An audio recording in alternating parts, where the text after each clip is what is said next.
All right, I believe we are live now. Hello, everybody, and thank you for tuning in if you're listening today.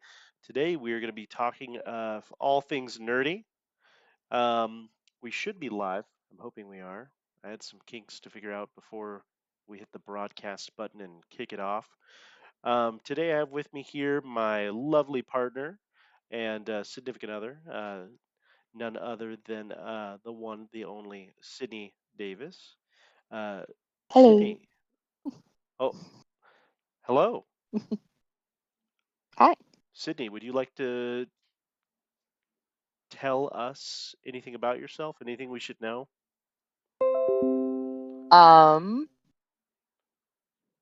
I mean, I am the one, the only, but I guess I'm also just a big fan of all things nerdy, and I feel like, at least between you and I, we like different sides of nerdy. So when we get to, I feel like we've been going through this last year experiencing the other side's preferences on nerdy. So, like, I introduced you to anime, and you've actually enjoyed it and um, been learning more about like D&D and things like that. So that has been a lot of fun. Yes, Yeah. yes, this is true. This is true. We're going to kick it off today. We're going to actually be talking about a few things. Um, we're actually going to be talking about, for example, Demon Slayer, some other titles anyone who's listening is probably familiar with. Um, My Hero Academia. We're also going to talk about Vox Machina, The Boys, Invincible, primarily, and possibly we'll probably try to squeeze in a few other things like the Mario movie, and ultimately just talking about quite a few things that a whole year review, ultimately, sort of a synopsis of the year 2023 in total. Just kind of a look back, things we may have enjoyed, things that we may not have enjoyed um, this past year. So, yeah, thank you all for whoever's listening, and hope you all enjoy. And so, we're going to kick it off first with Demon Slayer. Demon Slayer, I started watching that towards the end of 2022 and early 2023.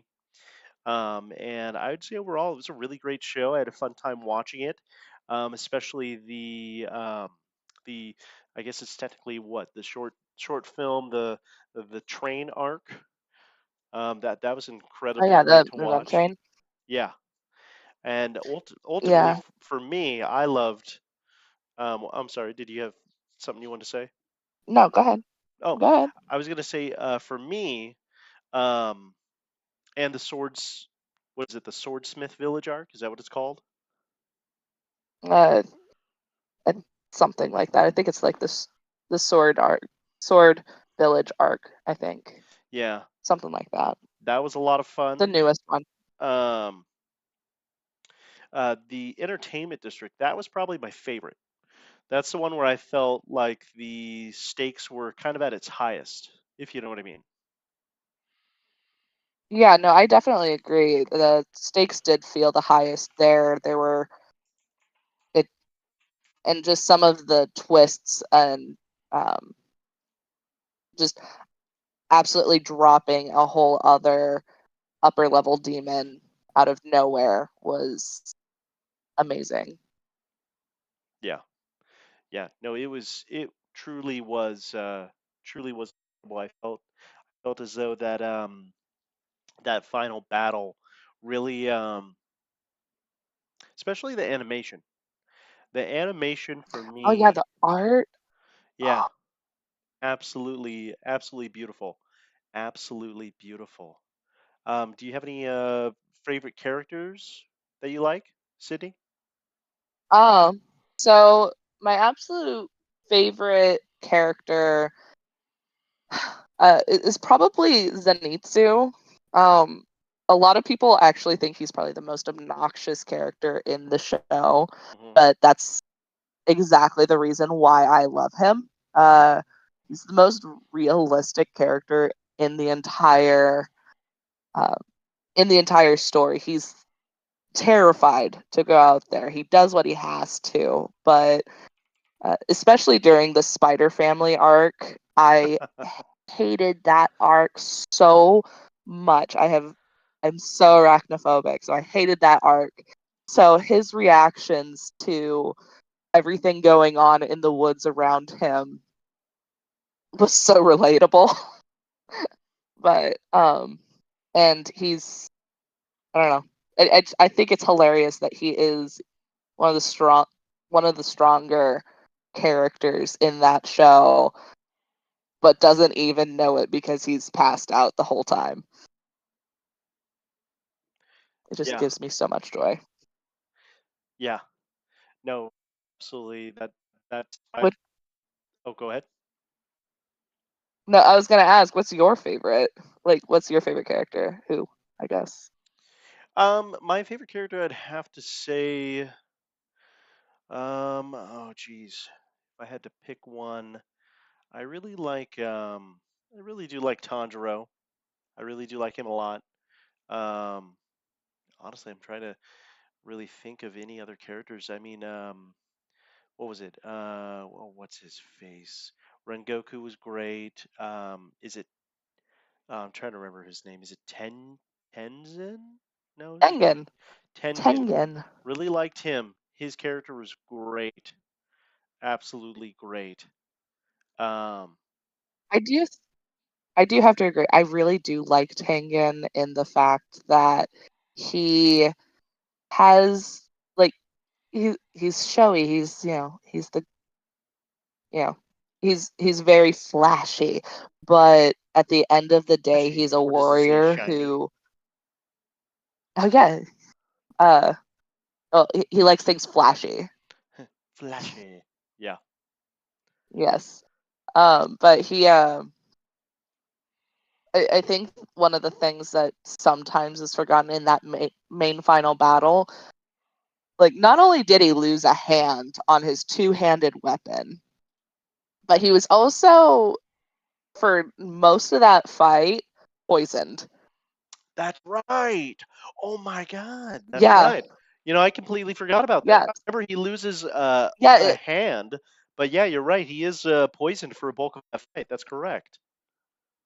Yeah, so he's been poisoned for the bulk of the fight. He loses an eye. He loses a hand. I do think it's hilarious that he basically told the core to screw off and leave him alone, and he stumbled off into the sunset with his three lives. I think that is perfect. Yeah, yeah. It'll be interesting to see what they're gonna do for the final, eventually the final season. I mean, I don't read any of the manga, so I have no way of knowing what really to expect when it comes to. Probably heartache because it is anime. Oh, for Demon Probably gonna, Slayer. yeah, it's probably just gonna ruin our entire day. I mean, maybe it might not be that bad, Mm, but we'll see. but But yeah, yeah, no, I'm excited to see um I'm excited to see what's gonna come of um Demon Slayer. yeah. Especially now that oh no, Oh no, oh no, what? what's her? I totally forgot one of the main characters' names. Who? Tanjiro's sister. It's Nezuko. Oh, Nezuko. Nezuko. Like, now that she can Nezuko. talk, she doesn't have her muzzle anymore. Yeah. Oh, that's right. She can I wonder talk. what's going. Yeah. So she's obviously not quite herself, but I'm interested to see where it goes from there. Yeah, yeah. Oh, that's right. Yeah. That whole ending segment. Um, I might have to go back and watch that honestly, because Yeah. maybe I shouldn't have put Demon Slayer as like what we kick it off with because um, it's sort of like so far It back was in one my of the first mind. things we watched this year. Well, that and like Yeah. we could just get all the way through it, and then eventually the the dubbed version of the Swordsmith Village arc, the Sword Village arc, or whatever you want to Mhm. call it. Eventually, we just we chewed through it, and then we were done. Hmm. So, Yeah. Well, well, if I remember correctly, next month, early next month, the next arc is being released in theaters, like a movie, like the yeah, train that's right. arc. That's right. I did see that So somewhere recently on some sort of advertisement. yeah, so I mean, maybe we'll have to go and watch it. Maybe we'll wait until it's dubbed or something. But I honestly will probably just wait until it's uh, dubbed. yeah, I But have grown very attached to the the dub voice actors. oh, they do such a great job. Oh, they do such a great job. What's so funny? It's just they do a really great job. I do like listening to the differences between um the the voice Oh, the actors, yeah, like the original versus the dub. Because when you look at characters like Inosuke, uh, now don't get me wrong, I love the dub voice actor for Inosuke. I adore him, and every time that he is doing any work anywhere, I want to watch it. I want to hear it. Um, but it's vastly different because in the dub, he just sounds silly. He sounds ridiculous, and I adore that about his character. But in the original, he has a deeper voice. Which makes the Entertainment District arc more hilarious, where uh, Tengen tells him, "Don't speak, don't say anything, because you'll be found out immediately." Because he does like he has such a deep gravel voice in the original voice acting that he's right. It would be completely like immediately found out that he was not in fact a girl, even though he is incredibly pretty.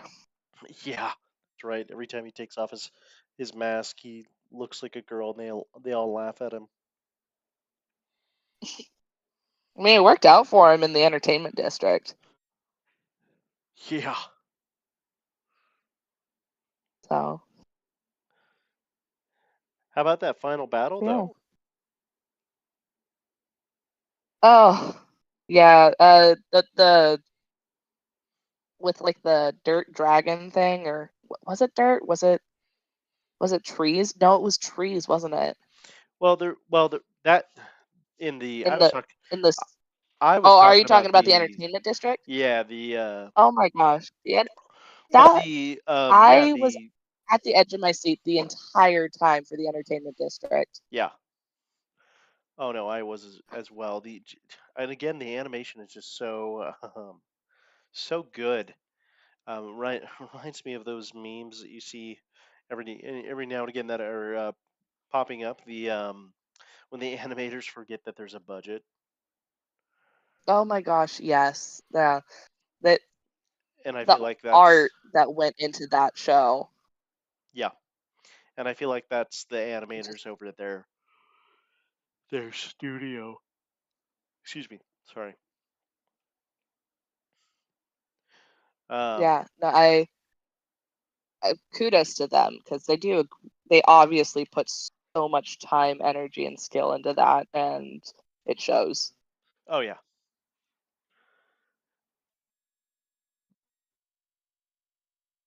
I don't really Demon Slayer. I mean, I have to do that another day or something because of how how I feel like I've forgotten almost most of Demon Slayer. Yeah, I I get it. I actually had to look up certain names because I was like, what was that character's name again? I can see them. I just don't remember what their names are. I think my favorite upper level that I'm looking forward to seeing what happens in the coming arcs is I think it's Doma. He's the very happy one that just doesn't seem to fit into that group. Um, Do you remember which one I'm talking about? Mm, for Demon Slayer? Yeah, for Demon Slayer. Honestly, no. Oh my gosh. Um, but yeah, if you're familiar with the show Doma, he's the very happy, chipper, giggly upper level, and I'm excited to see where his character goes and what makes him such a high ranker, like such a high rank in that lineup. So Mm. I'm- I am excited to see where Demon Slayer goes. I am a little worried that my heart will be ripped out of my chest, but it'll be fine. It's all gonna be fine.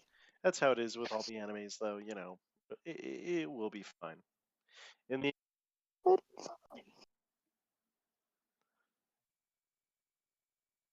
might not be fine. very easily could not be fine. Um. But speaking of animes, Oh, go ahead. I was gonna say, speaking of animes, didn't you say that we were gonna talk about My Hero Academia as well? Unless you had more to say about Demon Slayer, of course. No, no. I was actually planning on moving on to MHA right now, just because it's more of a forefront in my mind, and I can actually sort of recall more of the events that had happened within um, MHA. Um, so I ended up watching MHA late February uh, last year, and it kind of started off with one of those shows where Sydney here was watching it, and I was just sort of like, "Why are we watching this? What is this? I've never seen this before." And then it kind of became, where you're watching a little bit more and more, and then next thing you know, you're just sucked in immediately, and that's all you really want to binge is the new thing that you're sucked into. And I'd say I really enjoyed all 6 seasons. I'm very excited for season 7. I think that is the final season. Um, season, I'd say season 3 and season 5 felt sort of more slow, whereas season one, two, 4, and 6 for me felt like I have definite moments that stand out in my mind from those seasons that I love and enjoy, versus seasons. What is it? Did I say 5, 3, and 5? You said 3 and 5, I think. 3 and 5, where season 3 and 5. It's not that I don't like watching it. I just sort of it feels very more slowed down, slower tempo, slowy, slowy, um, slower story beats. Uh, um,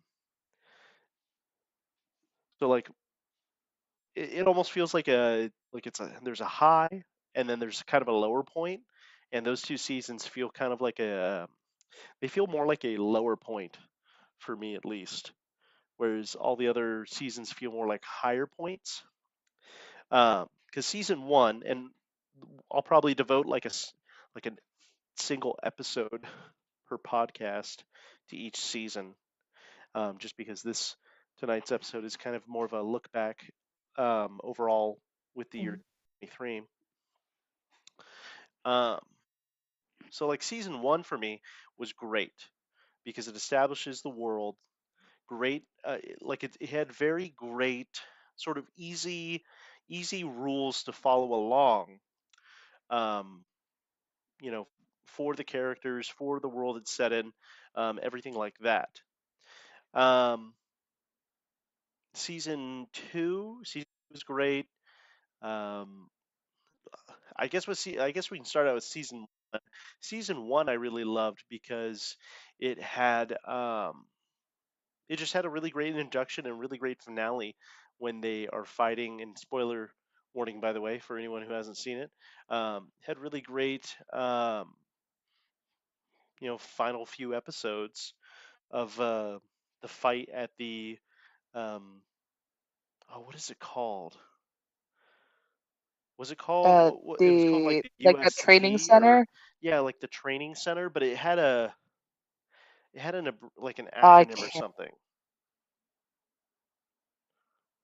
Yeah, I can't remember either because they made a joke out of it because uh it's the same letters for a very different significant um establishment in Japan, and I couldn't tell you what it is off the top of my head. It's been a long time since I paid that close attention to season one.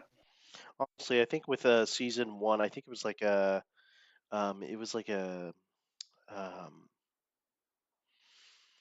oh God, what was it? I could just Google it, but But that would be far too easy. It'd make us look way too good if you just Google it and we're able to say it. oh yeah, of course, duh. Um, it's like a Universal World Studio or something. It was something like Universal Studio Training. I can't remember what like the abbreviation for it was, but it was I just know it was a good laugh. Uh, Season one really enjoyed it. Hmm. I really loved. I felt like I got more invested in with the characters, with the events, everything going on, like the school competition. Um, like they really sort of hyped that up. And not only did I like watching the competition, watching all the students compete, um, um, like it was really cool Yeah, watching Midoriya, just kind of work his way up, be very crafty, and then they have the school battles. Is that the trial events? No, it's called the you know, you have live comments on, right? I do. Do Or you? uh chat is Because disabled I'm during sure if there's this somebody's watching, live stream. Has I'm somebody sure if there's comment? somebody watching, they could. Well, I'm getting a message saying to turn live comments on. So, Oh, I thought I had it turned because I on. know we Maybe. have somebody with a lot more expertise and knowledge on this. One of the manga readers in my life.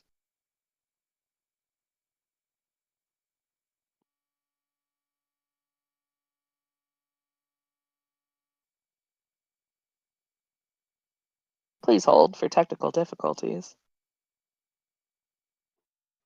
He's here. I'm live. My,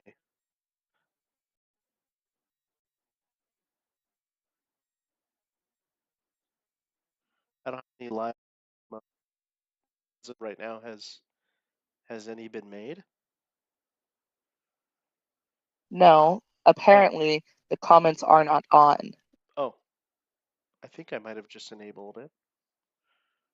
I just went to YouTube and put on live chat. It was,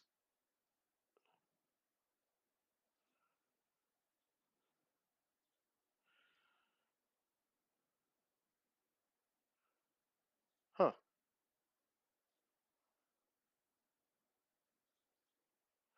Let me see here. Oh, I see. Hey, we have, hey, yo, we here, boys.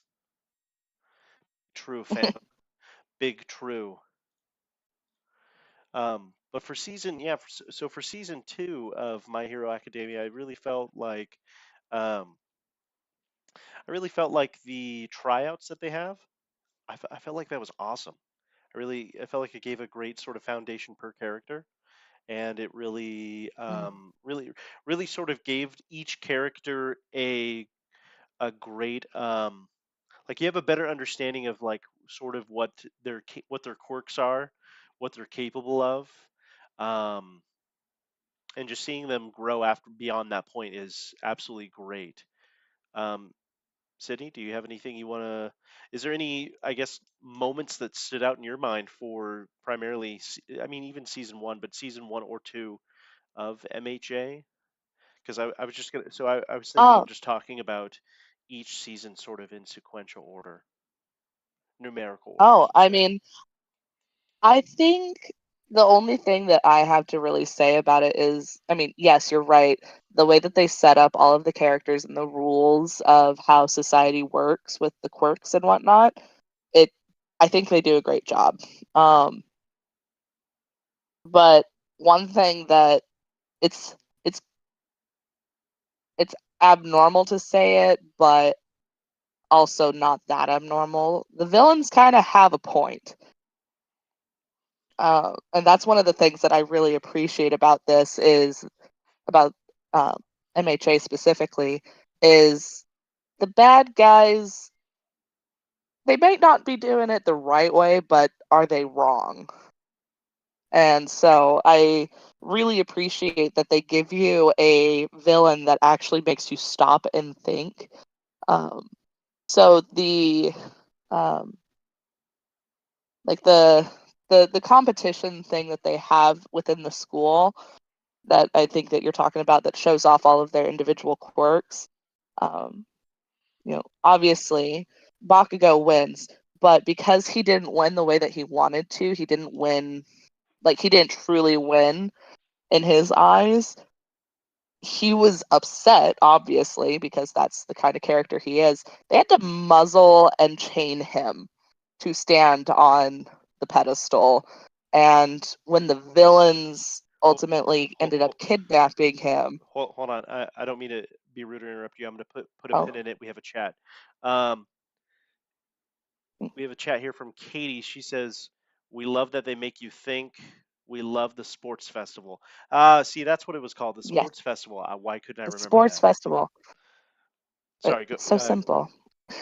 But yeah, Thank so you, at Katie. the sports festival, obviously when Bakugo wins, he's muzzled, he's chained, he is forced to be up there. And I think they had to sedate him at some point.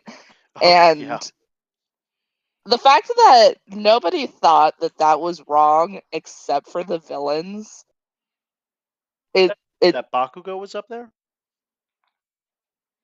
the fact that he was muzzled and chained up there, like they made him a spectacle That's right. when he didn't feel he won. They make a point on that, don't they?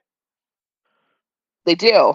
And I mean, kudos to Bakugo for holding his own standards and like whether he agreed with them or not, he was like, "No, you're still the bad guys." No, and did what he could on his end to get free. But I love that they the villains in this show, they're they're not just they're not just villains for being villainous. I mean, they make um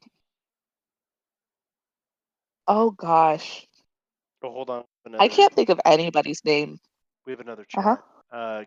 Says they had to knock him out once. He didn't win right after he knocked Todoroki out. Mm, Oh, okay. yeah. So So, they only knocked him but out once. hmm Bakugo may be. Hold on. She also says Bakugo may be an ass, and he thinks he's better than and thinks he's better than everyone, but he is a hero at heart. He doesn't want to hurt innocent people. I like that. I like that about his character. Thank you, yeah, Katie. Because for some, like, so for some people who may be watching or end up listening later um, end up listening later on, like I sort of got that vibe initially from Bakugo, his character, that he comes across as this sort of, you know, little hothead, but reality deep down, he does have those moments later on, especially in the more recent seasons, where I feel like you get to see a different side of him, where he is more like I don't want to use the word gentle because I feel like that's incorrect. Um, that's he's definitely not a more good word for him. he's more Empathetic. yeah, I guess oh, I don't want to use the word stoic. I guess he's more Mhm. the growth. Yeah, Katie put it best. The growth. Yeah. Mhm. Eventually, we're gonna have to talk. Yeah. We want to talk Well, about growth. We want to talk about Zuko. oh, Eventually, not today, but easily the that'll be for another. not That today, but the that best that guy deserves a redemption whole. arc ever. Yeah, literally standard textbook standard for redemption arcs. Mhm. Yeah, he matures. Yeah, no, I agree. I agree, Katie. He does mature. He does mature. I like him. Yeah. I like him more as the show goes on, versus when you first meet him initially. And I think that there might be intent behind that, and that might be purposeful, because Oh, that does happen with a I lot definitely of agree. different. That happens with so many different shows. I mean, especially speaking of Zuko, like I I remember watching. Anybody remembers watching, of course, Avatar: The Last Airbender, but like that, there is that redemption arc that he goes through, and it's just a textbook standard nowadays at this point. That's nowadays, writers will look at um, redemption arcs, and when you flip open the textbook, you'll probably see Zuko. Not actually, but Mhm. You should um, though. oh Well, God, I have you completely heard some of the theories as to why Bakugo is as intense as he is? Like beyond just his personality type? Have you uh, heard some of those theories? no, have I? I don't think I have. Possibly. I, Possibly. I don't know. So Do you know? it's canon. He talks about how it's not that his quirk is just explosions. His quirk is that he has nitroglycerin. Like Oh, he well, sweats yeah, nitroglycerin. that I already knew. Right. But But I do what do often you know what think of effect it has on the human body? What nitroglycerin what effect that has on the human body? what? It slows your heart rate down. But it slows your heart rate down like a lot. So one of the major theories, and it's actually one of my favorite theories, is the reason why he's always so angry and he's always so worked up is because he has to keep himself worked up so that his heart doesn't just ultimately stop. Oh, interesting. Yeah, that's one of my favorite theories about him. And one of the concepts that I like looking at with My Hero Academia is ultimately what are these quirks on the long end going to do to these people? I mean, speaking of Bakugo, obviously he probably is going to have some heart issues and also possibly even go deaf because I mean, if you're having explosions going off all the time, I mean, and he's yelling. He might already have some hearing damage. There's some other really good ones that I've seen just specifically for um, Class 1A. Let's see, what were some other ones that I can't even think of it. Like Asui, I think frogs because they have just like a shorter lifespan. She just also has a shorter lifespan. I think is one that I saw for her. But yeah, that's one of the other things is Hold on. the fandom. Well, We have oh another yeah. chat here. Nitroglycerin is used as a high dose blood pressure med. Oh, fair enough. I didn't know that. That would make sense then.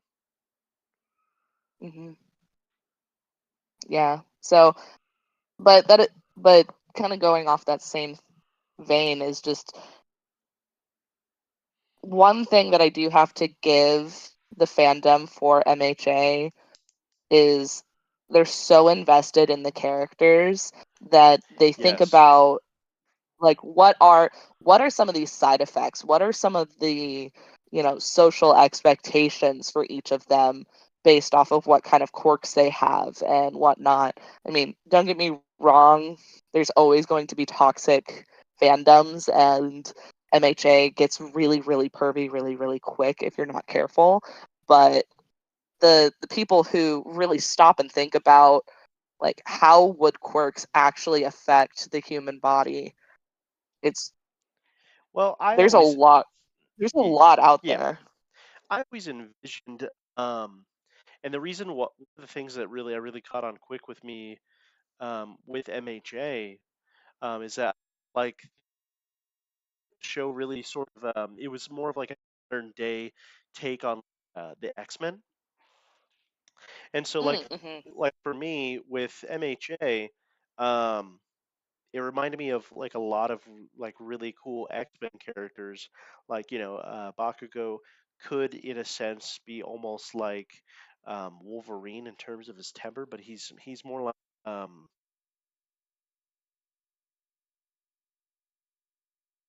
um but Todoroki, for example, like he immediately reminded me of wow, I can't think of any um What are ice names? They don't exist today. the ice guy. Let me look up his name. I Yeah, if it wasn't in one of the Iceman. movies, I It wouldn't was really literally know. Iceman. I was gonna say ice. I was gonna say like Ice Guy or Iceman, but I honestly just didn't want to sound stupid. But no, it was close. His name's Iceman. So like he kind of reminds me of Iceman from the X-Men, um, which is cool. Um, no pun intended. And then you have Aw. oh who who reminds me of a Storm? Was it Was it who the fuck was it? I can't remember.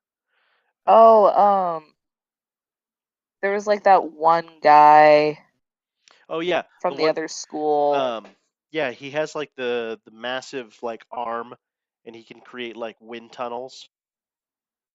Yeah. Yeah, he reminds me of Storm. Um, uh, is it Tokoyami, Bird Guy, Dark No. Shadow? n- Oh yeah. Yeah. Isn't that I'm Tokoyami? pretty sure. He kind of reminded me of Nightcrawler in a way. Maybe in just the I'm a depressed boy way, but Yeah, yeah. He kind of remind like, yeah. but at the end of the day, like the thing that I think makes MHA MA, and I'm surprised MHA isn't more successful, um, because like I'll recommend MHA to any person who's a fan of the X-Men, and they almost seem sort of like baffled, never heard. You know, Well, MHA is almost like the I think anime it's version of the X-Men, essentially. well, I think the biggest reason is because it is an anime, and True. um, while I think that anime is getting kind of another resurgence, I know it had a pretty decent one um, with the Last year. pandemic. Well, and that, and Um, especially but recent years due to wokeism and yeah, I everything. think it's So getting a little bit. Yeah, I think it's getting more of a resurgence again. But especially when you and I were growing up, it you only watched anime if you were a weirdo. Um, and to a certain extent, that's still accurate, but um, it's becoming the norm. that's not the point here. I think Western Yeah, audience. it's more of a norm, but yeah, I yeah. think overall the Western audience is catching on and turning more and more to further in the West, um, in terms of like television, especially like entertainment, just because anime, it doesn't have what like a lot of main Hollywood has nowadays, where it's you know relatively woke, and it's it because when ultimately when you go to watch something, you watch it for entertainment purposes, not to be told that you're living your life incorrectly. um, and I think that's why a lot of people are really turning to anime, because it's good quality storytelling, the art is beautiful, um, characters are interesting, there's so much depth, lore, to all these characters. And so I think overall the Western audience, um, especially here in America, is, you know, as time goes on, turning more and more over to things like anime. and I don't see that really Yeah. ever slowing down anytime soon. And I don't think it's a bad thing. I do not think it's a Yeah. bad thing at all. I agree. Um, Sorry, we got a little off topic there. Um, but I mean, hey, that's a good thing. Keeps fueling the fires, keeps the conversation going. Um, Great. so yeah, with season two, I loved the school battle. I loved the school battle, the sports festival, The sports festival. as Katie reminded us. Love the sports festival. Thank you again, Katie. Um, that was entertaining to watch. Loved it when Todoroki. He's probably my second favorite character, second to All Might, just because I'm a big Boy Scout dummy who loves my big blue Boy Scout Superman. Um, and then he's basically the anime version of Superman. Um, but Todoroki is if for some reason I couldn't, if somebody told me, okay, you can't pick All Might as an obvious favorite, you have to pick somebody else, I would pick Todoroki because the fire and ice powers um, are just really fucking cool. And then he has almost the exact scar that Zuko has. Oh, I It's love the almost, parallels that people make between him and Zuko. It's well, some yeah. of my I favorite memes. I honestly think that they're two very similar characters, but I do think they also have like two. They are also two on one end of the spectrum. They're two completely uh, different characters, and then on one end, they tick a lot of the same boxes. His backstory, though, Hmm. yeah, yeah, no, his backstory, especially with his father, I can definitely see how um, they're extremely similar, especially the scar too. And I do like how his eyes are different colors and his hair. And but what I found really cool, the animation is when he sort of goes like it's almost like supernova, almost at the end of Oh the yeah. sports festival. I just thought that was really, you know, fucking cool. Um, but yeah, if I had to pick a second favorite character, I would pick Todoroki. I know your favorite character, Sydney, is Aizawa. But if you had to pick a second, Yes, erase ahead. if you had to pick Um, a second, if you had to pick a second favorite character, who would you pick and why? And then after um, that, after you're done explaining that, we'll probably move on to talking about a little bit about mhm, season three, and then get into like four, five, and six before we move on to yeah. our next subject. Really briefly to touch on my absolute favorite character, Aizawa. He's just a tired, underpaid dad, and I love him.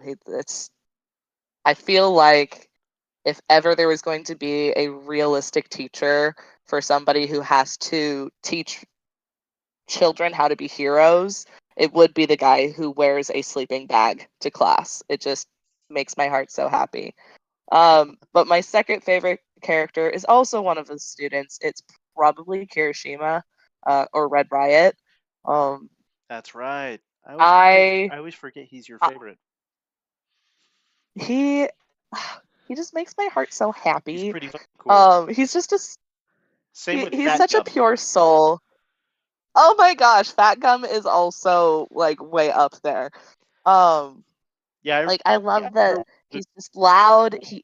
We'll get into that Yeah, later. they're Sorry. they're both just loud. They're very pure, but they also like their goal is very clear. Like there's not any like they just want to help people. I mean, I know that is most of like every character in this show's goal is to just help people, but for them there's not a it's the right thing. It's just for them it's just the right thing to do. And with Kirishima, it's like that's so manly, and it's not like toxic manly. It's just like he'll even cry and going, that's so manly, and it's just so good. And his friendship with Bakugo gives me life. I love that he's such a sunshine character with such an angry character, and it doesn't bother either of them. Yeah. So, Yeah. um, He's like, hey, yeah, bro, or but whatever. yeah, I, I think in the manga, I could be wrong. This is all feelings, no fact, but I'm pretty confident that I've heard that in the manga, Bakugo refers to him as shitty hair, which is rude because he has great hair. But Shitty hair. Oh, that's funny. I mean, Um, obviously, it's made complicated in the anime, like hey, having shitty it be a hair. show that children watch, but it Yeah. makes me happy. Katie confirms that yes, it is in fact shitty hair. I love that so much. Oh, that's funny. Um, I guess moving on to season three, I don't really have a lot to say honestly about season three. I do remember it is when they go to the training camp for My Hero Academia students, Oh, and the then summer yeah, training camp. and then Yeah, because Midoriya has to that's when Bakugo got that's when Bakugo got kidnapped, I believe. yeah, he gets kidnapped and then basically tells him, I don't need you to rescue me. And then, well, at the end of season three, don't they also face down, is it All for One? One for all. One for No, All? all for one. Yeah, you had it right the first time. All for One? All for one is the quirk. Yes, all for one is the villain because he takes quirks. Katie did Katie, what's the message here? Kirishima is also the only character that Bakugo will call by his actual name instead of a nickname. Oh, yeah, fair to point out. I guess that might mean he respects him in some way, Oh, I mean he has to. since he calls him by his actual name and not a dumb Yeah, nickname. instead of yeah. Um, yeah, season three. I did think it was a great season because it has the United States of Smash. Um, another great reason why I think it's Yeah, also a I great do think season. I remember hearing that music Um, over on repeat. uh, what is it? It's pretty when Annette falls on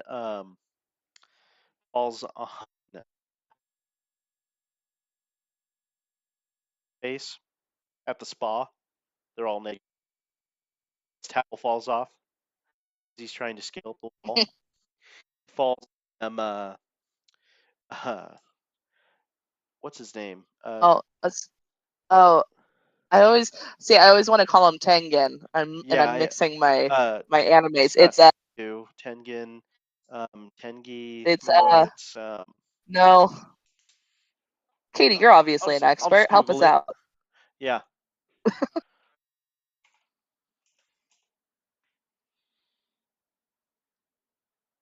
Is it Tengen? No, it's not Tengen. No, Tengen is from Demon Slayer.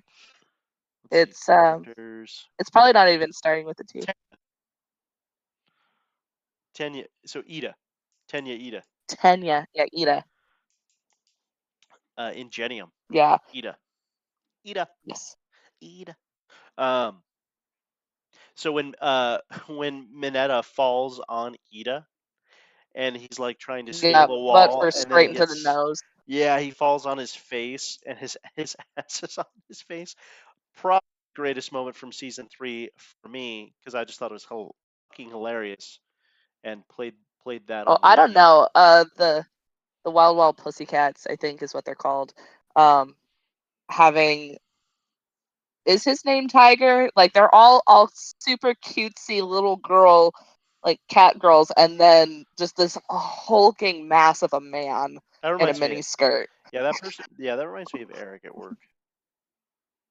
I feel like that would I'm be sure he'll be so happy. I feel like that Eric would dress up like that. That'd be funny. I'd love to see You it know what? in real life. I empower it. Be great. Oh, that'd be so hilarious.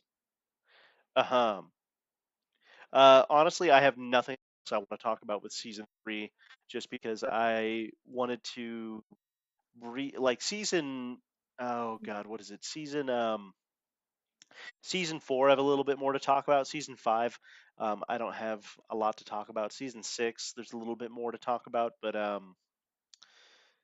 yeah, I think, I mean, I'll be honest because most of my experience watching that show has been as a solid binge. The seasons don't exist for it's just me. It's just the different concepts and arcs. Um,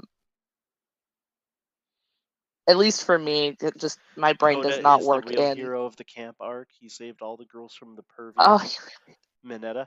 Big true, he re- big oh true, yes. big true. He Uh, did. and then when he comes back later, it just makes my heart so happy. Coda's amazing. Oh yeah, he's he's he's a good kid. Good kid. Hmm. I guess moving on But to I season. also think that he was well. Really quick with Coda. I also appreciate that it shows that yes, it's a society with people with powers and quirks, and there's obviously heroes. His parents were heroes, and they ultimately died, and just because nobody taught like in the whole hero genre, nobody really talks about like the aftermath, like what the what the personal life of these heroes look like. And so I really do appreciate that on with My Hero Academia, showing that the Todoroki family is an absolute mess. Never mind that after All Might had to step down from hero work and Endeavor became the number one hero, he may be the number one hero, but he's also not the number one dad. He kind of sucks. So just like the whole Todoroki family is just in shambles. Um, But being able to see that, but seeing Koda have that hate of heroes because his parents were heroes, and if they were never heroes, they never would have died. yeah. And so I do like that that's a theme in the show, that just because they're heroes, just because there's all of these great things that they're doing, doesn't mean that their home life is sustainable for that. It's tweaking. You still there? Yeah, I'm here. Oh Was I man. breaking up or something? Yeah. No, you're breaking bad. Oh, good. Oh, I can hear you good now. Yeah, you've been kind of fuzzing in and out as well, so. Oh. Um. I was gonna say my favorite headcanon moment from season three is when Bakugo Bakugo is held bar basically, and the heroes break in and they have a exchange of words. Headcanon moment, even though uh um what's his name, Shigaraki, um Mhm. he my favorite headcanon moment was when God feed Speaking of Bakugo. breaking up, What? I I only caught every like third word of that. Can you hear me? Yes. No, my favorite headcanon moment is when Shigaraki God feed Bakugo. Oh, because yeah, so when you thought that he said Godspeed Bakugo, kind of like Godspeed Spider-Man instead of Kotsuki Bakugo, which Yeah, is what his freaking name is. well, I thought so. Yeah, I thought he said Godspeed, Bakugo, when he actually said his normal name, but I misheard him because Katsuki and Godspeed, kind of sound similar. At least the second portion of the Especially if word, you're especially if you're white. yeah, if you have selective hearing for anything Spider-Man. Yeah, big true, big true. Godspeed, Spider-Man. That'd be a great like sound thing to have on like a soundboard for the podcast. Mm-hmm. Godspeed, Spider-Man. Yeah.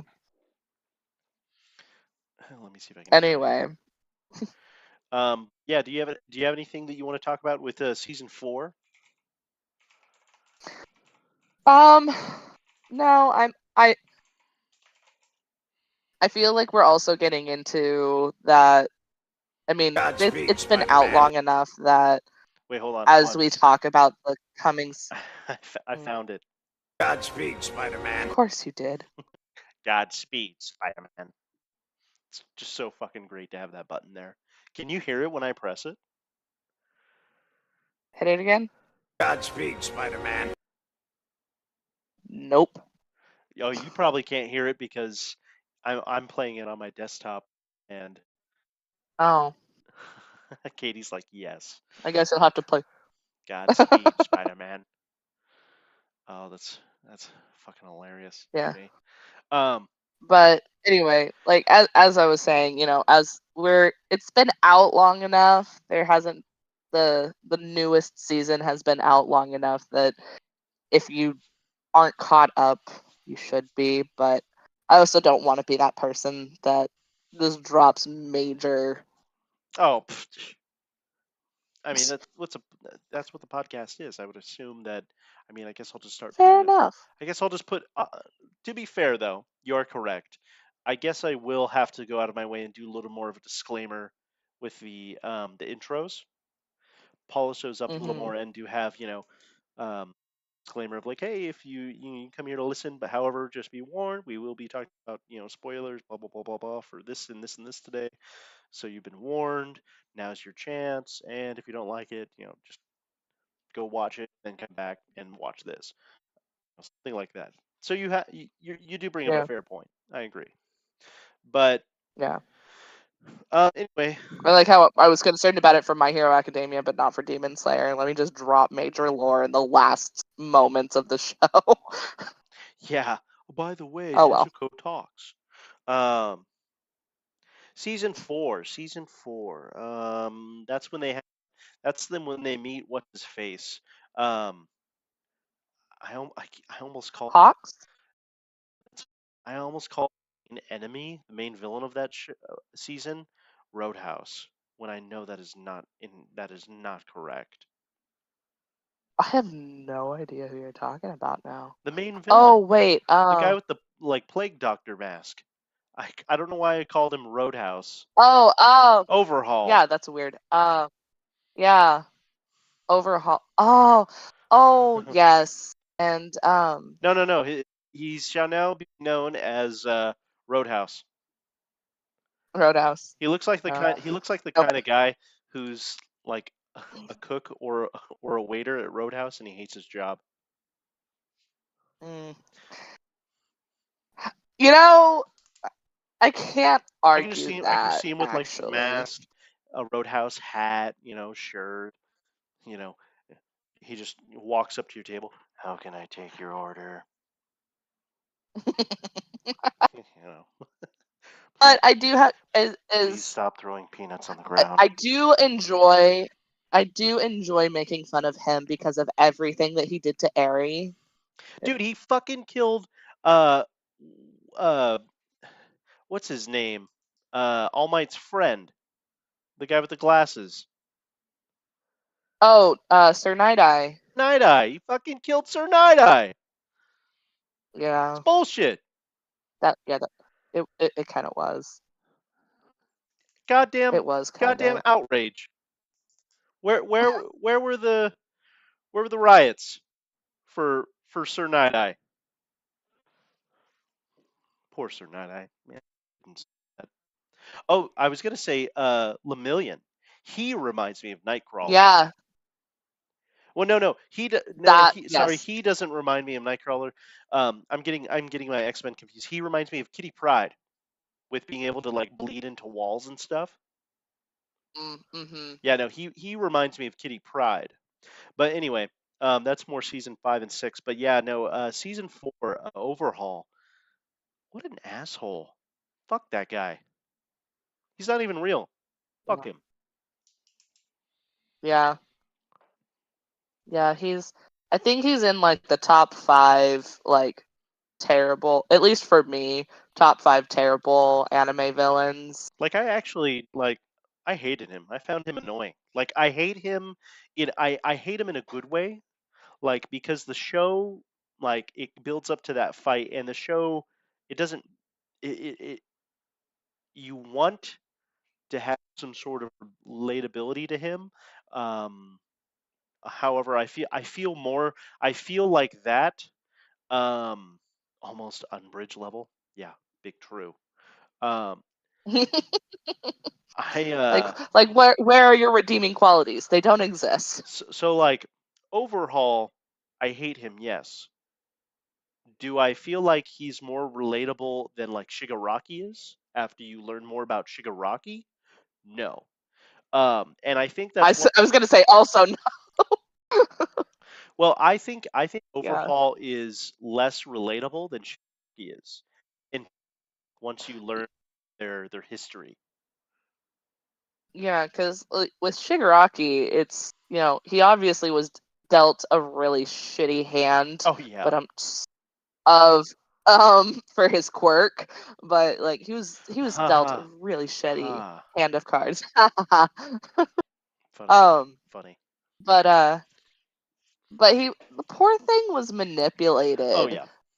by All for One. Like, poor thing doesn't even know what he actually wants because he's just been spoon fed all of this hatred for everything. And just, yeah. So for him, it's it it's almost allowed because if he was given the right tools, he could have been so great, like such a great heroic character, but Well, and because he was given such a shitty we have a hand. chat from Katie. She put it pretty well, and I think you'll want to hear this. She says, um, Overhaul is a really good villain. He just really shows how people can take advantage of the world and be absolutely disgustingly evil. No, I agree with that. I agree with that. Um, Yeah, yeah, no, yeah. Overhaul, like I found him to be just yeah, just a like a he I found him a villain you're okay with hating. Like you're comfortable with that. Hmm. You feel like that's something that you can relish in that you don't sort of like um sort of um you don't sort of look back and look twice of like, well, maybe this villain. You just kind of look at Overhaul, you listen to him, and you look at him, and you know like, yeah, you're somebody I hate. You're hateable. Hmm. You're hateable at best, and I hope they lock your ass up. Well, they did. They did lock his ass up. But it was one of those. It was one of those things that I think is also worth mentioning. He was so hated that even the League of Villains hated him and went out of their way to absolutely ruin his life. Wait, say that again. Like, he was so hated that even the League of Villains hated him and That's went out right. of their way to ruin his life. That's right. I'm trying to Because remember if I what was his remember quirk. He could correctly, like they, he could not reanimate, but re matter. yeah, so he could, yeah, he was kind of, because like what he was doing with Aerie It's almost was, like a once she Magneto was level. so bandaged up, kind of, but I think it was just more on the molecular, um, Deconstruct and like reconstruct. on the molecular scale. Yeah. Whereas like Shigaraki just destroys stuff. Like things just disintegrate. Yeah. Well, Shigaraki's quirk, uh, to summarize it, is basically the Thanos. Kind of, yeah. That's really all. It's Mhm. scary. But he can't just like he can do it to anything. He can he touches any object, or as far as I know, it's any object, any person, anything living, not living, anything he touches can basically just turn to dust. Mm-hmm. Right. Katie says deconstruct and reconstruct. That's what his quirk was. Full Metal Alchemist. Mm-hmm. Um, but overhaul, I'm okay with being overhaul. Did die dirty, made me upset. Certain item ability was really really cool. Um, um, what Aries, Aries cute. She's She's so precious, and precious. I really hope that we get to watch we get to see enough to be able to see her grow and move on from her trauma and be able to master her quirk. The times. Mm. Uh, that final battle, I felt like the final battle between Midoriya and Overhaul was short in season 4. Season But the build up to that fight was was great. really significant. It was great. However, I love the build up, and we'll get to this in a minute because season 5 I don't have much to talk about. It's kind of feels like kind of like a lower flying season where they're flying lower, where they have uh they're basically they do like it's almost like they earn their do they earn the hero license in season 5? Also, I'm kind of switching gears here from season 4 to season 5. I don't really have anything less left to talk about on season 4 if you do. Um,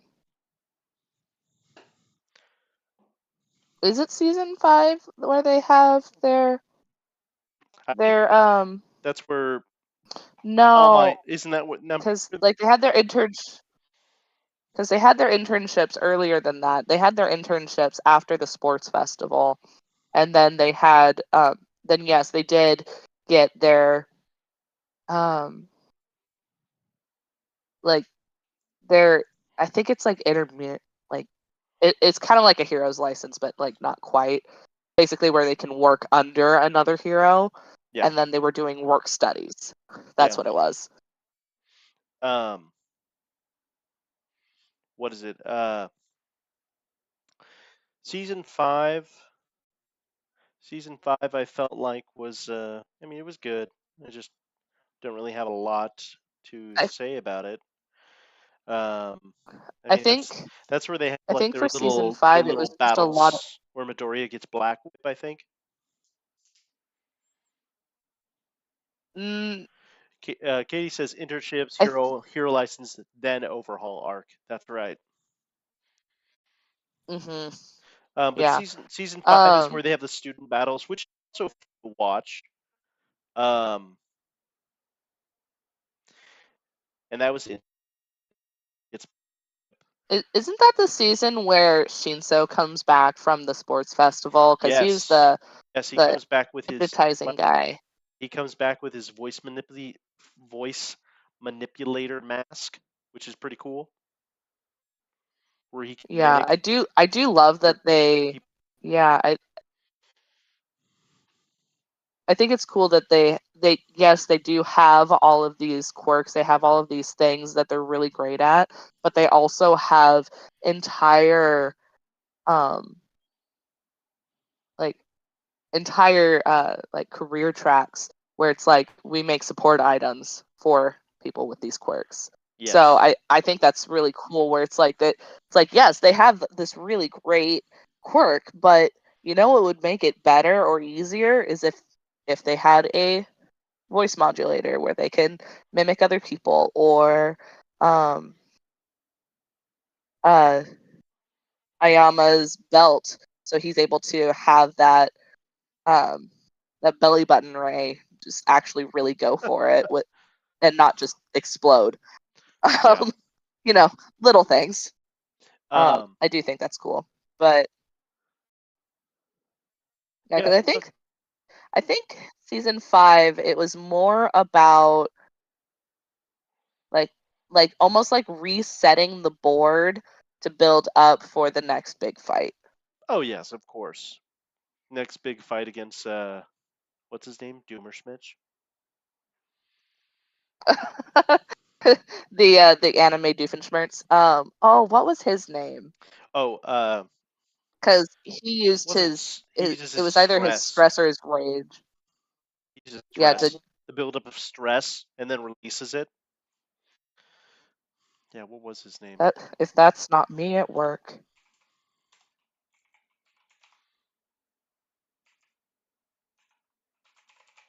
Hmm.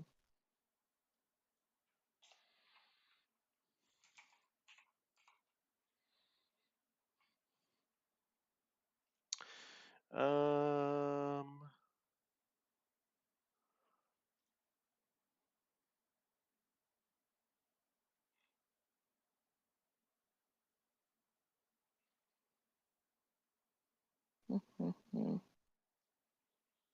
Dr. Hein Doofenshmirtz.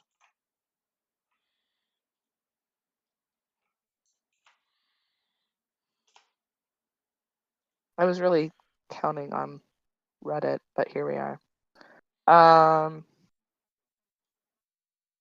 Oh, it's a simple name too.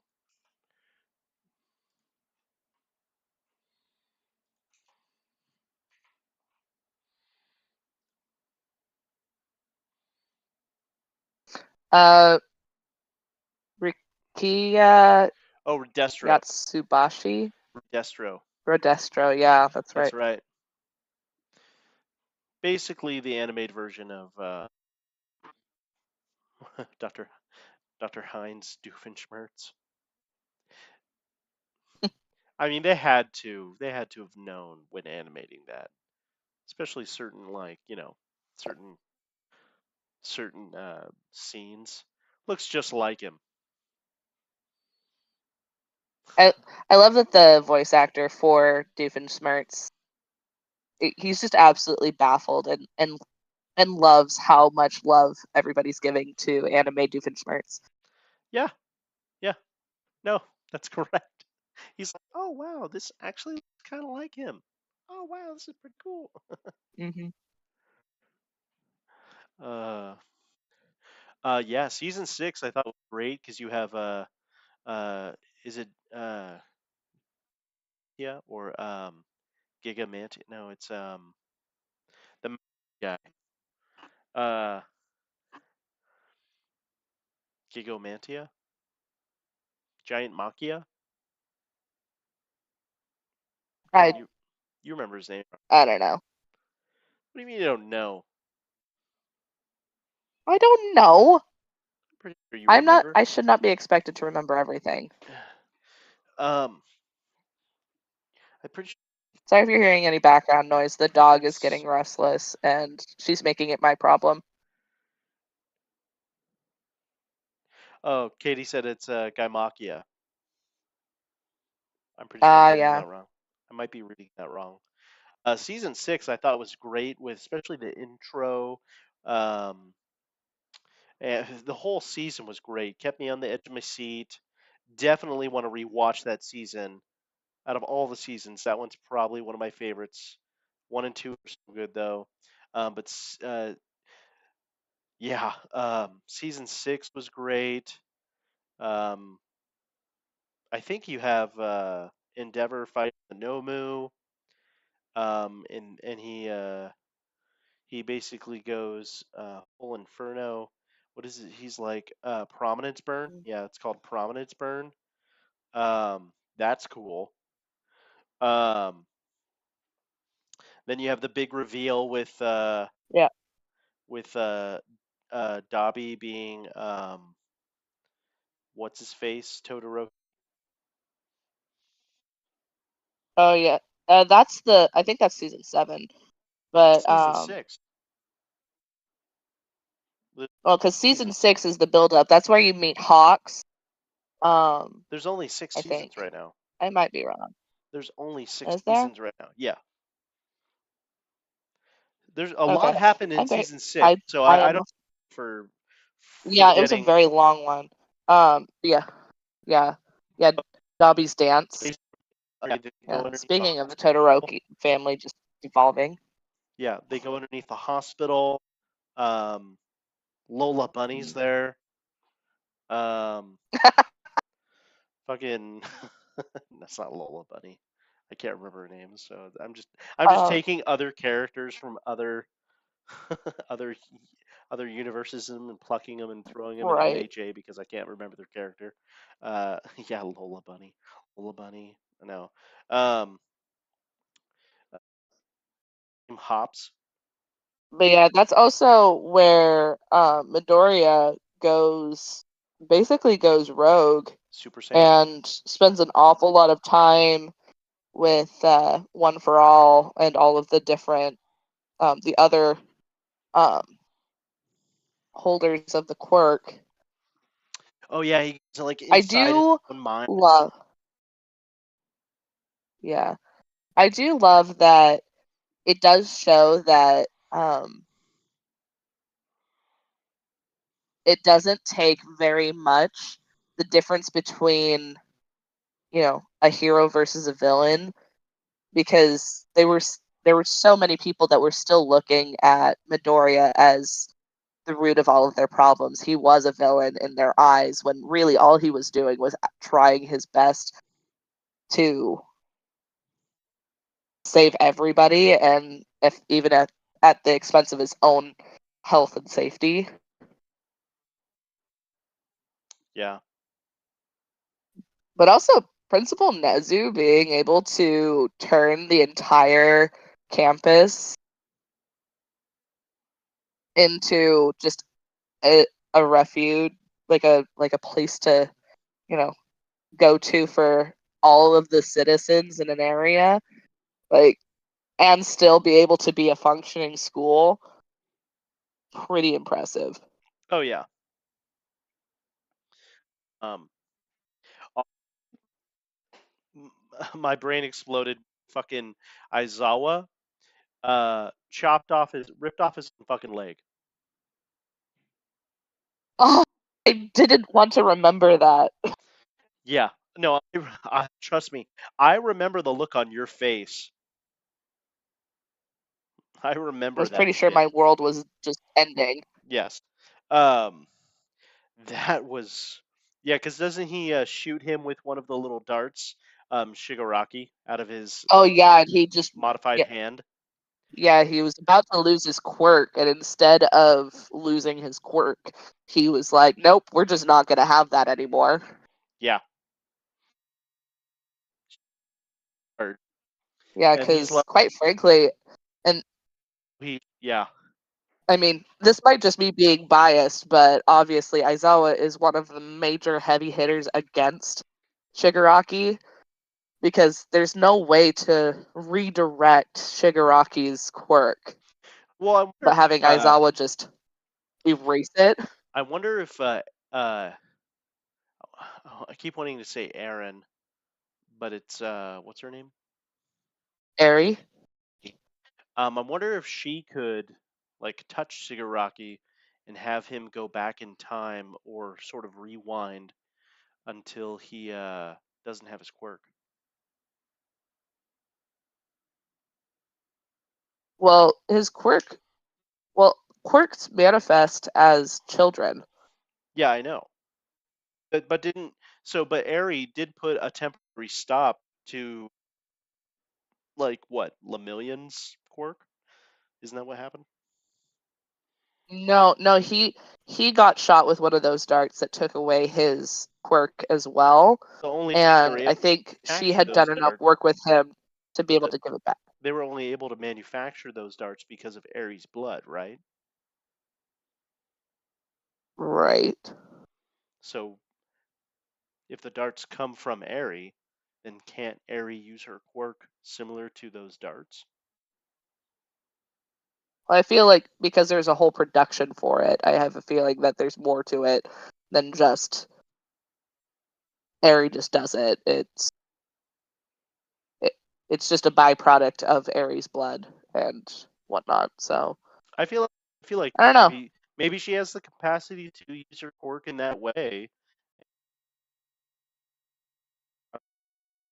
Work, or maybe Midoriya will pull like an Aang, like at the end of Avatar, and like take away his quirk. I was gonna say it all comes back.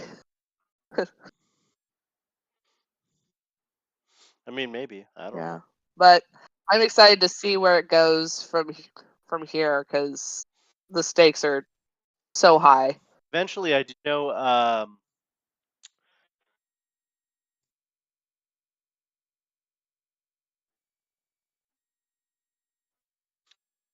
I know All Might gets like an Iron Man suit. Like like it's almost the exact same thing from Iron Man 2, where he has a suitcase and then the suit pops out of it.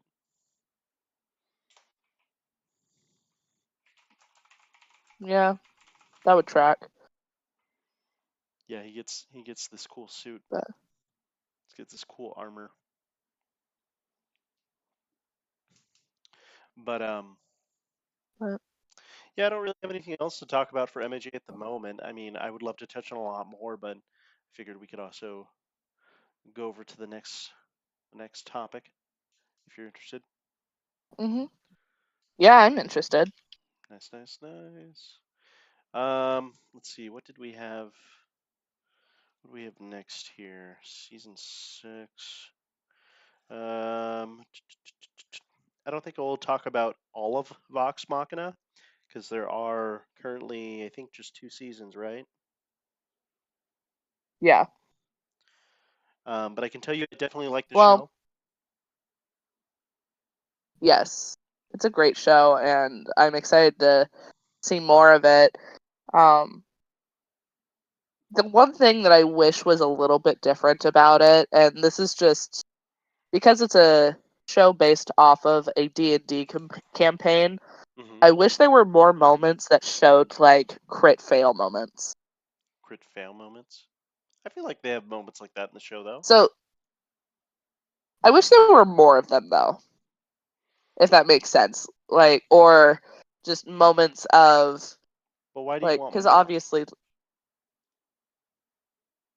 well, because as somebody who regularly plays D&D, you know, you can't always roll the nat 20 as much as you want to. And every time you do, it's like the moment is just sublime.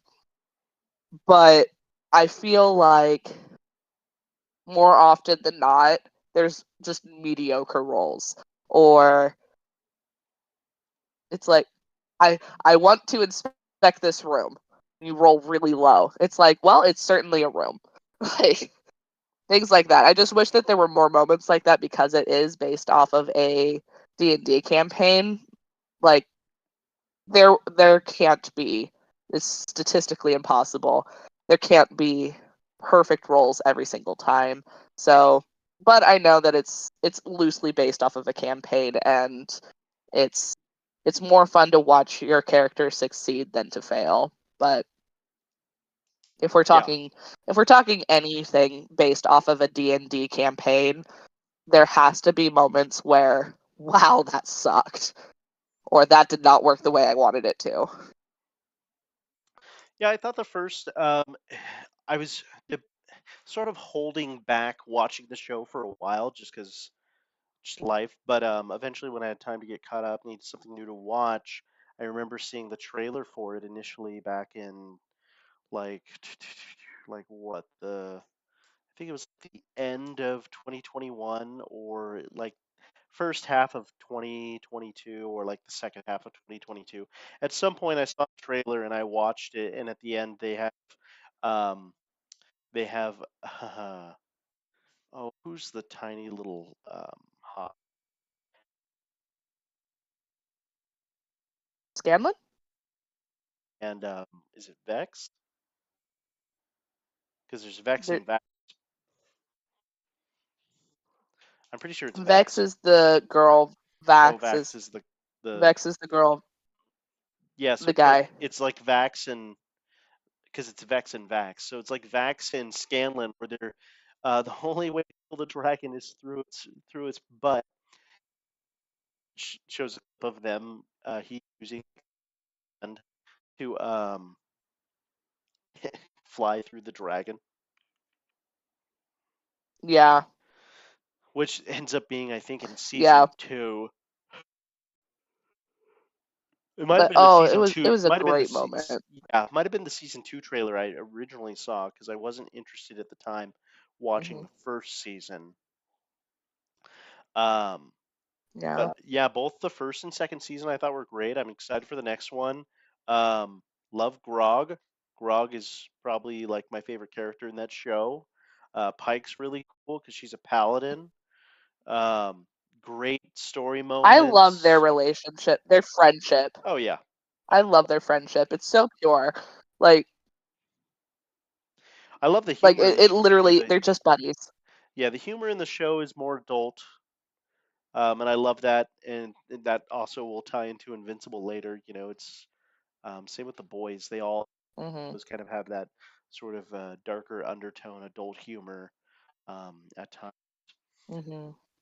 runs through it. But Yeah. yeah, I really liked Vox Machina, and I'm excited. I wouldn't mind watching it again. I enjoyed it that much. Yeah.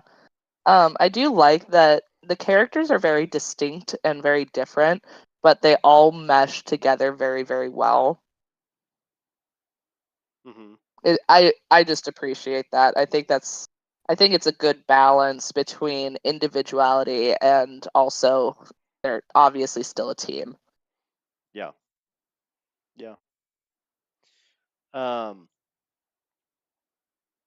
yeah, I really have nothing else. I need like again with Vox Machina, I would probably need to go back and rewatch it and give it more of a thorough review. Um, Hmm.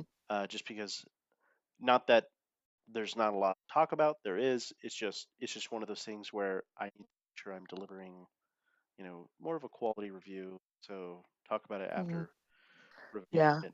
Um, Well, what one thing in common I all will of you? say that. Oh, okay, go Mhm. ahead. Okay, I was gonna say I do like that, especially in the second season. Like the first one, the first season felt very much like this is Pike's moment to figure out who she is and what she's wanting, but um, as well as Percy. But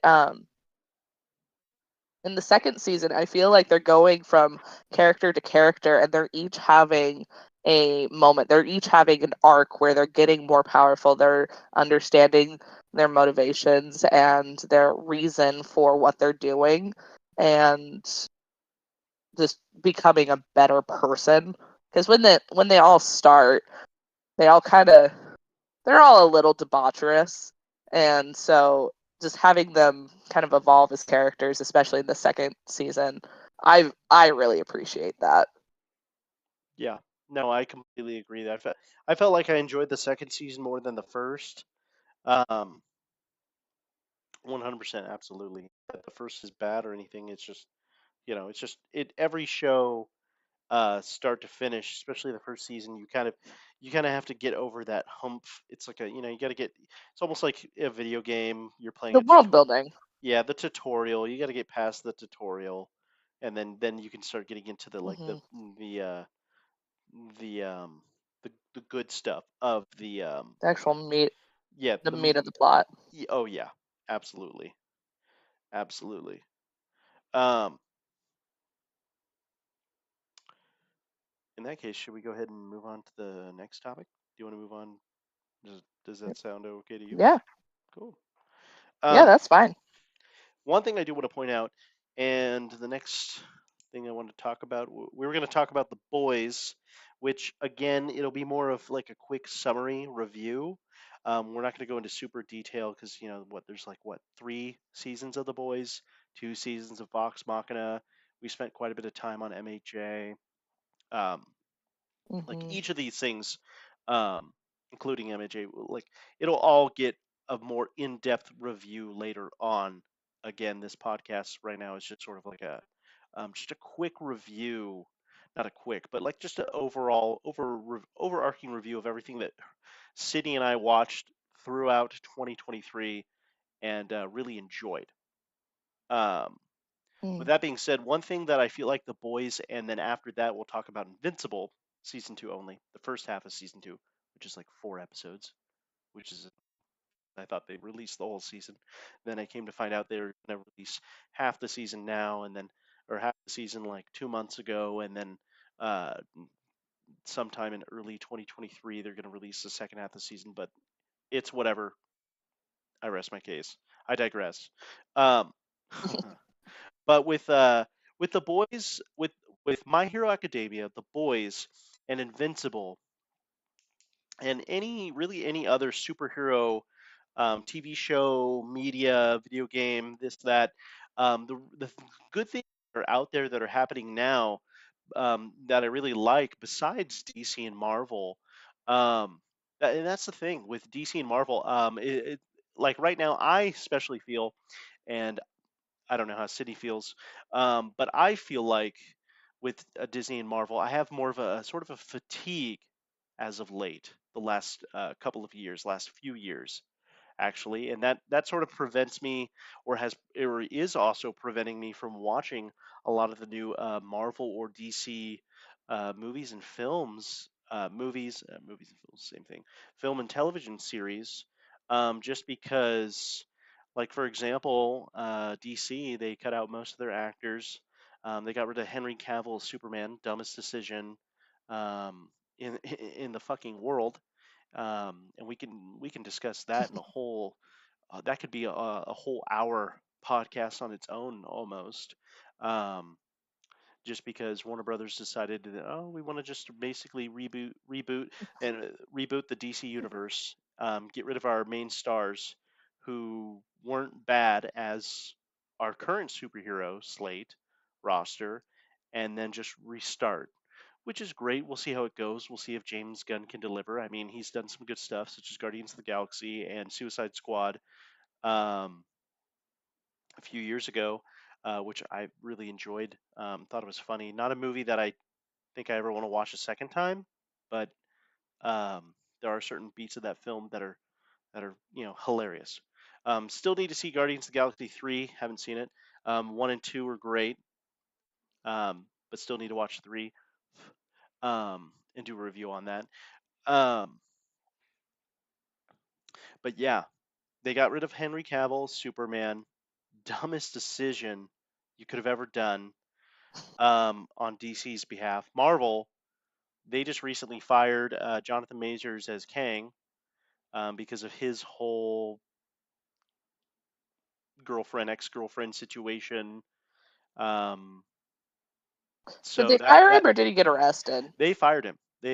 Marvel fired him. Disney fired him because they ultimately Hmm. found him guilty, and I think he's going to spend like a year or a few years in jail, due to the whole, I think, domestic dispute that him and his girlfriend had, back in the middle of 2022.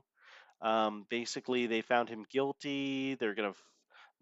Marvel wanted they wiped their hands clean of him. Not that he's a bad actor; he's done good stuff, like in I think Love. I haven't seen Lovecraft Country, or it might be Love. I think it's called Lovecraft Country, um, which is very H.P. Lovecraft, heavily inspired. I want to watch it, um, just to see how it is. But I didn't watch Ant-Man and the Wasp: Quantumania because wasn't interested. Especially wasn't interested after watching Thor: Love and Thunder. But Sydney and I can talk about that some other time. But just with so what I'm getting here, and sorry, if I'm drawing this out, what I'm getting to here is that both Marvel and DC had such a control, such a tight hold on the superhero film and television industry for the past decade or even longer, that now it's, people want to get their superhero fix elsewhere. And then that's when you have things like MHA, you have things like Invincible, you have, things like, what else was there? The Boys. These other superhero shows, they offer such a different viewpoint of the superhero genre that it really sort of it's like a refresh button for the superhero genre, and that's what's really great. Especially MAJ, because one, it's anime. I was never really big on anime, um, but like it's a breath of fresh air. Interesting characters, great storyline, fantastic visuals, great action. You know, it's really awesome. So anyone who loves X-Men, go check out MHA. Anybody who loves you know, basically DC, anything DC or Marvel, go check out The Boys or Invincible. And it offers sort of like a realistic tone to those universes, to the superhero world, especially The Boys. With Amazon doesn't really hold back with the language and the visuals and the nudity. Um, which brings me, especially which brings me to talk about The Boys. Um, we binged The Boys right before and after we moved to where we live now. Sydney and I binged The Boys, all 3 seasons. Um, we sat down, loved every episode. Sydney started actually watching it without me, and then I was like, "Whoa, whoa, whoa! What are you watching? This is actually pretty great. Uh, I need to get on this." And then I watched it um, towards the end of summer last year, and then we finally got caught up, and we're hooked. Like I really love both Homelander and Soldier Boy and Butcher. Not only The characters you're not supposed to love. the characters you're probably supposed to love and idolize, I love. Um, of course, me and Butcher share the same name, so I love that. Um, Homelander, dude's a fucking dude's like mentally just out of his mind. Um, but we still love it anyway. Um, uh, Soldier Boy, I love because one of the reasons I love him is it is so true with the memes you see online where the way he just talks to everybody is how I wish I could talk to everybody every day. But no, I love all I three I seasons think of my The favorite Boys. thing about Soldier Boy, We know I think why. my thing that I appreciate about Soldier Boy is obviously the actor is Jensen Ackles, Yeah. and we're not going to talk about Supernatural today, but it's easily my favorite show, and Jensen Ackles plays Dean, also my favorite character in that show. And people who have watched both can pretty much say that Soldier Boy is what Dean would be if he was allowed to really curse. Um, he's basically playing the same character, just more intense and a little bit more of an asshole. Um, so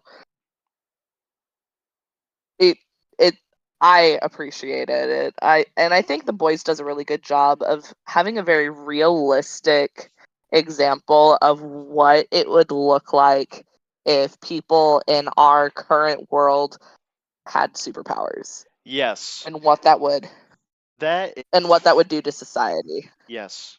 No, I completely agree with you. And it's also funny to see, like when you watch The Boys, you will notice throughout each season, they will not only sort of meme, uh, the writers and directors will sort of like meme on real life events, like the Dawn of the Seven. That's, obviously a meme of Justice League, a few years ago. That shit, the Justice League, which was absolute trash. We could talk about that another day. Um, but yeah, no, it's really great to see when writers, directors, producers, and like just a show that you watch acknowledges real world current events, but like there's something that's easily recognizable. You see it, it's funny, and then they just sort of shit on it and then move on, depending, of Hmm. course, on the situation, whatever it may be. Um, Yeah, and I think the thing that I appreciate about it too, especially the their making a joke of real life things that are going on. They touch on everything, even like political standings or They do. how they market on how our society markets on everything, like that Maeve getting outed, and it's like she's actually bi. Oh well, lesbian people understand lesbian better, so we're marketing her as a lesbian, like things like that, where it's like, Yeah, fuck yeah, dude. you know, well, it's funny to me because it's like they don't pick a side; they are trashing on absolutely everybody. They are, you know, they're making a joke out of every, Yeah, political side, they every don't marketing discriminate. scheme out. They don't No, discriminate when they are going to they're going to make everybody look bad. yeah, they don't discriminate when it comes to what's at their equal opportunists, and when it comes to someone being at the butt end, of jokes. Yeah, yeah, and I mean, while it's obviously really, it's obviously a very adult show, but I do think it's hilarious that they also, I mean, hilarious, but also very disturbing at moments. How, how many, there's so many guts and just general that people just get turned into meat slushies in that oh, show oh so yeah, much. Like the yeah. first 5 minutes, you've got one of your main characters just holding severed hands after Oh, his getting girlfriend. splattered by a super. Yeah, just Yeah. um Here, Soldier Boy is Dean if he became more like his dad John, but we aren't talking about LOL. yeah, Um, no, that's actually very accurate. yeah, no, the gore, it's not.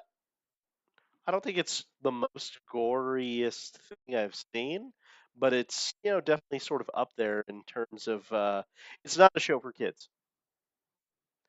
No, Yeah, God it's not no. a show to I do think show it's for kids. hilarious So if you're out there listening to this, that don't let your kids watch the boys. Don't do it. Don't do it. Just let your boys watch the boys. Okay. oh my God. I do think it's Godspeed, hilarious that Spider-Man. it all comes down and it all started with Nazis. Oh God. With the I think it's so funny. compound Yeah, Nazi V, where they're, yeah, basically. Yeah. yeah, with the compound V, and it's just being, Well, it all came I also from love how the Soldier Boy is superior basically a Aryan spook race. Captain America. He's the I mean, he's like the he's more bad Amer- he's the he's more bad boy American than he is American. Captain America. Yeah, he's Captain Captain America. America, not Captain America. Captain America, Hmm. America with the emphasis on the M. Um, Hmm. uh, honestly, that's all I have to talk about for the boys currently, and then I figured we could move on to Invincible. And then we probably won't have enough time to I touch on mean, God I of War. feel like it's easy to. Go ahead. I do think it's a decent segue because I feel like The Boys and Invincible are the same. They're kind of similar shows with different fonts. Um, I'd say they're. 'Cause I feel I like feel like, they're. I feel like they're like. I feel like it's different enough that it's the similar font, yes, but not like too much similar font. Like, I feel,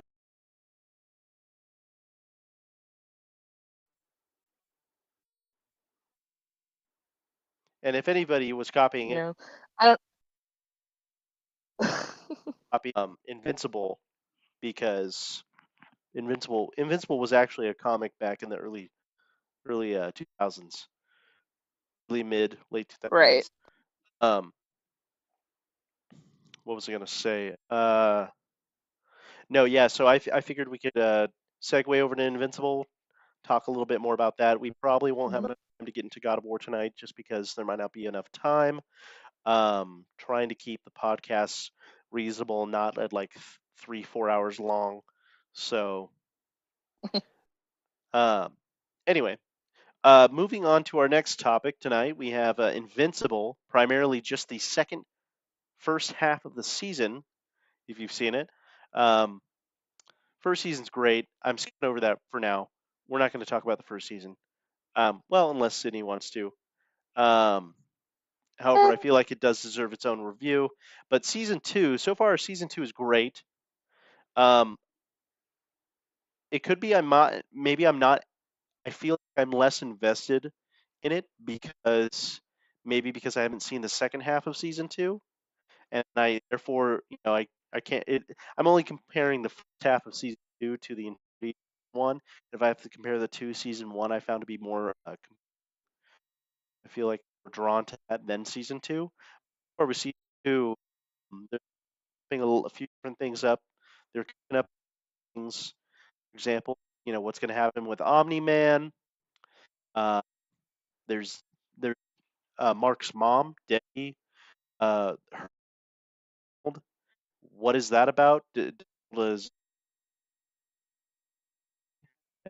adult covered or suspicious that he might be a clone? And then you also have Cecil. What is he up to? Because Cecil in the comics, he's up to Mm. a lot of shit. Like he doesn't reveal anything to anybody until it's time. And then you have Adam Eve. You have a lot of great characters. You have a lot of great characters, a lot of great things happening. They touch on the different universes, like the one where Mark and his dad basically take over that universe. Omni Man and Invincible take over that universe versus the one that what's his name gets transported to with the Mahler twins. Mm-hmm. I cannot remember his name. All I know is It's that like Agile. basically his power is being able to yoink himself out of different. He's able to hop um, different realities and different uh, timelines I think it's like and yoink Argyle. himself or others out of them. I think Something like that. it's Argyle or Agile or something. I can't quite remember. Um, I can't remember his name. Shit. But yeah, no, he does have that power where he can just open different portals to different universes, which is pretty impressive, pretty cool actually. Um, Mm-hmm. yeah, no, so far I'm really enjoying season two. Um, Kind of wish they would have just released the whole thing, but with most streaming platforms, what they want to do is they've kind of learned that instead of dropping the whole thing, they like to draw out because that way not only do you have to have a subscription to whatever streaming platform for a longer amount of time, maybe it's 2 months to watch an show rather than just one, because you subscribe for a week and then bail, Mm-hmm. and they know that. They all know that. They have to. Um, and then of course Netflix did the thing where they have the no password sharing, which is stupid. But I mean, I digress. I digress. But I'm really enjoying season two of Invincible, and can't wait for the second half. And hopefully it'll release soon, and we'll get to see it and watch it and do a review on it. Sydney, do you have anything you want to I talk about think with season two of? I think my favorite part of season 2 is specifically watching Mark's mom going through the grieving process of finding out who her husband actually was Mm-hmm. and the fact that he's just gone now. Because it's very true to how grieving actually works for the for the average person.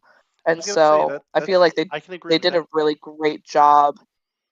Yeah, I feel like they did a really great job of making that grieving very real. Like Relatable. there is anger, there is confusion, there is um She feels lost, lonely, you know, anger, confused, conflicted, but also still trying to, hold but down still her also trying job. to shield her son, and yeah, just Yeah.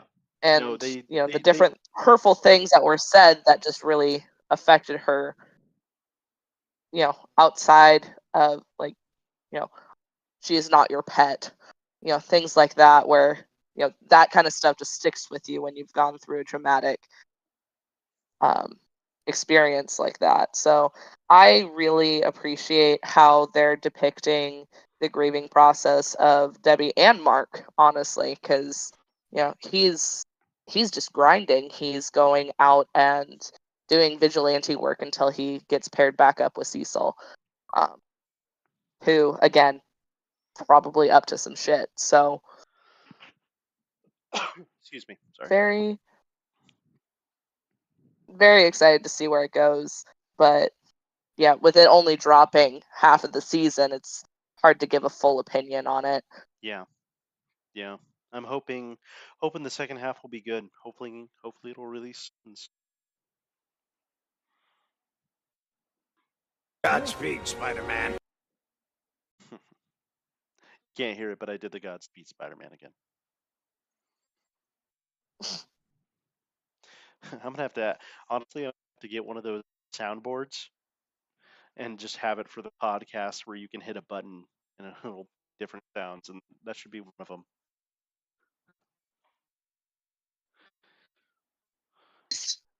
It would be one of your go-to sound bites. Oh, come on. So What's a podcast without really cool sound bites? Could put like different. Could put like could put Zenitsu in one. Nezuko. That could be funny. You know, Nezuko-chan. that would be hilarious. Come on. Could have That Kratos. would be great. You know, That with would be pretty great. boy. Oh yeah. Well, honestly, at this point, I think that's a wrap for tonight. We talked a lot about a lot of stuff. Uh, Primarily MHA was a big portion, but we talked a little bit about Demon Slayer, MHA, Vox Machina, The Boys, and Invincible. Our thoughts and opinions on what we liked, some characters we didn't like, some things we didn't like as well. And I think that in the future, hopefully later this year, we can have individual, episodes dedicated, excuse me, to each and every one of these shows and seasons. Sort of do like a review on a complete season, rather than just doing, like a podcast per episode. I feel like that would be a lot. But Excessive. yeah, if you're listening and you're watching, definitely tune in. We're going to try to do the podcast primarily every Saturday or Sunday afternoon, um, if possible. Might not always happen, but primarily every Saturday or Sunday. And yeah, so join us when we go live. And thank you all for watching. And I appreciate every single one of you and for being here. And hopefully you all take care. And I thank you. Thank you for coming on the show tonight, Sydney. Yeah, of course. Thanks for having me. Of course, of course. We'll definitely be invited back. All right. Thank you, everybody, for watching, and hopefully, you'll have a good night. Godspeed, Spider-Man.